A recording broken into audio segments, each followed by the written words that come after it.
আমরা সুস্পষ্ট করে বলতে চাই, সুস্পষ্ট করে, আমরা বাংলাদেশের স্বাধীনতা যুদ্ধ গণতান্ত্রিক সংগ্রামে অংশগ্রহণকারী আওয়ামী লীগ ছাত্রলীগের বিচার চাচ্ছি না। আমরা বিচার চাচ্ছি সেই আওয়ামী লীগ ছাত্রলীগের, যেই আওয়ামী লীগ ছাত্রলীগ আমাদের অধিকার কেড়ে নিয়েছে, আমাদের স্বাধীনতার স্বপ্নকে তিল তিল করে বিনষ্ট করেছে, ধ্বংস করেছে, আমাদের গণমাধ্যমের স্বাধীনতাকে পদপিষ্ট করেছে, আমাদের বিচার বিভাগকে ধ্বংস করেছে, আমাদের নির্বাচনের অধিকার কেড়ে নিয়েছে।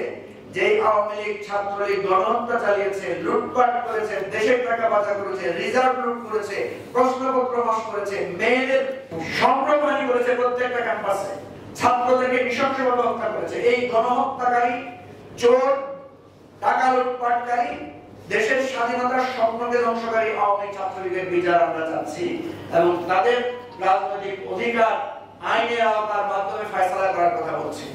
সুতরাং কেউ এখানে ভুল বুঝবেন না, কেউ এখানে গণতন্ত্র আর মানবাধিকারের কথা বলে এই জায়গাটাকে বিভ্রান্ত করার চেষ্টা করবেন না কোনো রাজনৈতিক দল, কোনো কেউ করে। কারণ আমরা জানি যারা এগুলো বলছেন তারাই কিন্তু সবচেয়ে বেশি আওয়ামী লীগের অফিস ভাঙচুর করেছেন। যারা আওয়ামী লীগের অধিকারের কথা বলছেন তারাই কিন্তু বিভিন্ন জায়গায় আওয়ামী লীগ ছাত্রলীগের বাড়িগুলো লুটপাট করেছেন।